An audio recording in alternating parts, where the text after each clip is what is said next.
drop a like and do share. Leave your comments and do not forget to subscribe for more videos.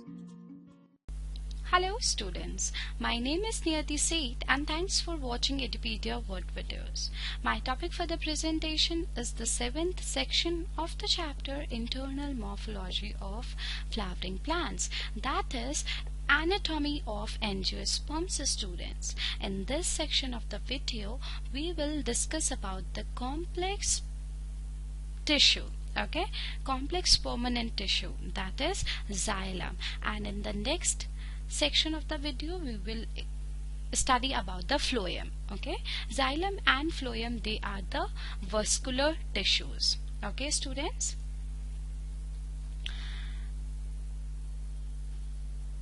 roots of the plants, they absorb water, and leaves, they release water. But how does water move up in a plant? So in this section of the video, we will look at how this happens in vascular plants, including the importance of xylem and cohesion. Okay.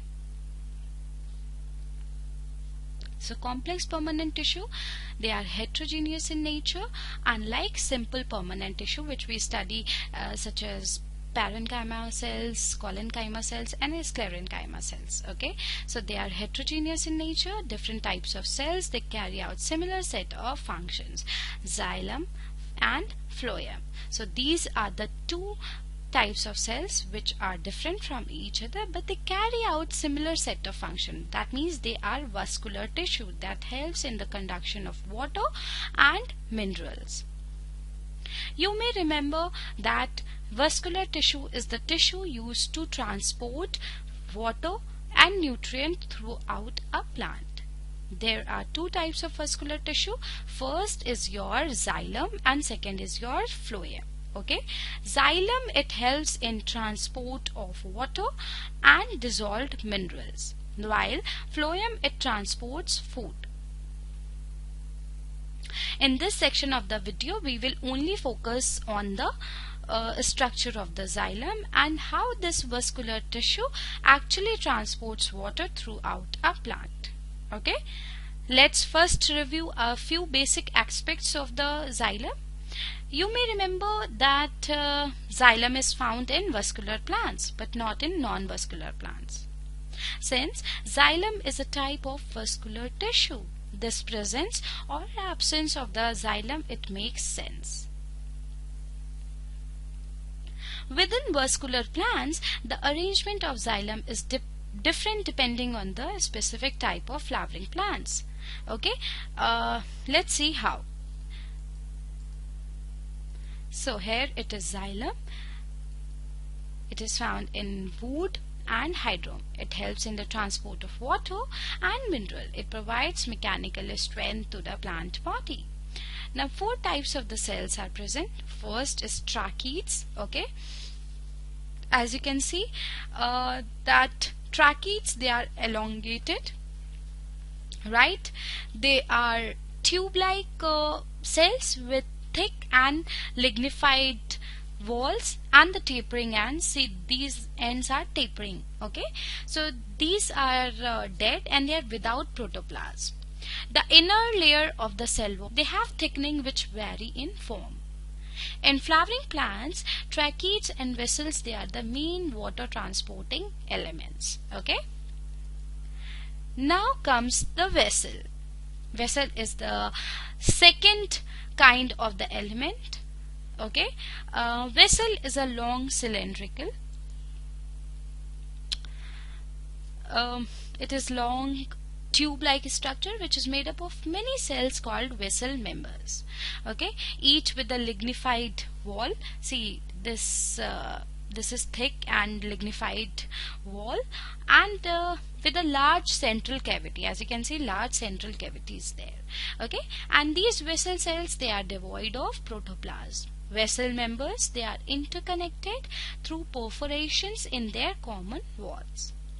The presence of the vessels is a characteristic feature of angiosperms students. Okay, now comes xylem fiber. This red part is the xylem fiber. They are highly thickened walls as you can see, and they are obliterated central lumens. See, this is the lumen. Okay, these may either be separate or aseptate. Okay, now comes the fourth type of the cell, which is your xylem parenchyma. See, these are the xylem parenchyma. Xylem parenchyma cells, they are living. Okay, these yellow ones are living and they are very thin walled, as you can see, and their cell walls are made up of cellulose. Okay, it is made up of cellulose. They store food materials in the form of starch or fat and other substances like tannins. The radial conduction of water takes place by the ray parenchymatous cells. Okay, see, this is the transverse section of xylem, students. Okay, now we will discuss about the tracheids first. Okay, tracheids, they are dead cells that are tapered at the ends and overlap.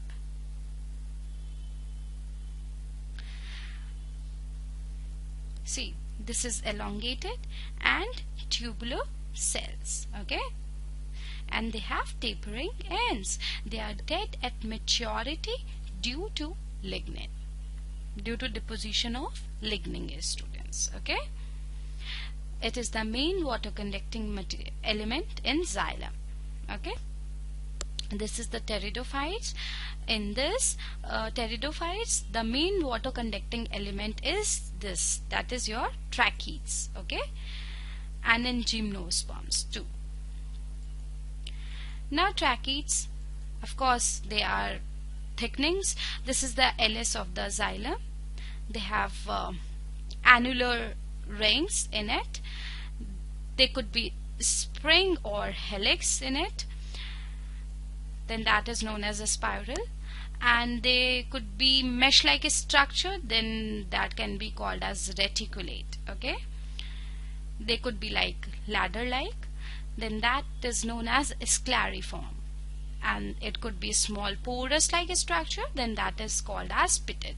So these are the 5 forms of the tracheids: annular, in which rings are seen; spiral, in which spring or helix like structure is seen inside the tracheids in the longitudinal section of the xylem; and third is the reticulate, in which mesh network like a structure is seen if you see the longitudinal section of the xylem; and fourth is your scalariform, in which ladder like a structure is seen if you see from the above or if you take the longitudinal section of the xylem; and this is a pitted structure. In this small pores are seen if you see from the up or if you take the LS of the xylem. Okay, xylem. Now second is your vessel. Okay, that is trachea. This is elongated tubular cells. Okay, many vessel elements they placed end to end. See, these are end to end placed. Transverse walls, they are perforated. Walls are lignified but relatively less thick. Okay, they are relatively less thick. Cell cavity, that is this lumen, is wider than tracheids. Okay, so this is the difference between xylem vessels and xylem tracheids. That xylem vessels, they have many vessel elements placed end to end, one above the other. They transverse walls, they are perforated, as you can see that it has pores in it, hence they are perforated. And walls of the xylem vessels, they are lignified but relatively less thick. And cell cavity or the lumen is wider than tracheids. In tracheids, the lumen was very thin. Okay, so this was all about the xylem vessel. And vessels are the characteristic features of angiosperm, so this you have to keep it in mind. Okay, it is not found in the pteridophyte and gymnosperm because it is the only characteristic feature of angiosperms. Now come to the trachea. Trachea, as I told you, are of 2 types. Formed primary xylem element are called protoxylem. and the later formed primary xylem is called as metaxylem. In stems, the protoxylem, it lies towards the center, that is pith, and the metaxylem, it lies towards the periphery of the organ. This type of primary xylem is called as endoc. Okay, so it is the first form xylem.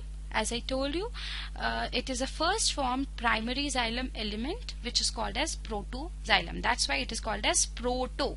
Pro means first, and metaxylem, it is a later formed primary xylem. So in the stems of the protoxylem lies towards the center. It is made up of a small xylem vessels, okay, and metaxylem, it is made up of larger xylem vessels. Okay, it show annular or spiral thickening. That means it has annular rings and helix-like structure. It show reticulate, scalariform or pitted thickenings. Okay. Now comes xylem fibers. Xylem fibers, as I told you, that they have highly thickened walls, okay, and obliterated central lumen. They are xylem parenchymatic cells, and xylem fiber is a sclerenchymatous elongated cells, spindle shaped cells, tapering ends, also called as wood fibers. See, if the fiber is dead, that is sclerenchymatous, then that forms a wood fiber. Okay. If it is dead, then of course it is a lignified wall, and that helps in the mechanical support. Okay. Now comes xylem parenchyma. See, there are two types of the fibers. First is xylem fiber and second is xylem parenchyma. So as I told you, xylem fiber, they are highly thickened walls and obliterated central lumens. These may be either be septate or aseptate. Now comes xylem parenchyma. These are living. They are parenchymatous cells. They are thin walled, and their cell walls, they are made up of cellulose, and they store food materials in the form of starch or food and other substances like tannins, and they help in lateral conduction of water and mineral. Okay, as I told you that it helps in the storage of the food also. The radial conduction of water takes place by the ray parenchymatous cell. Okay, so this was all about the complex tissue, that is xylem, and its four types, that is tracheids, vessel, fibers. Okay, so in my next section of the video we will discuss about the next complex tissue, that is phloem. Okay, so till then stay tuned and keep watching Edupedia World videos.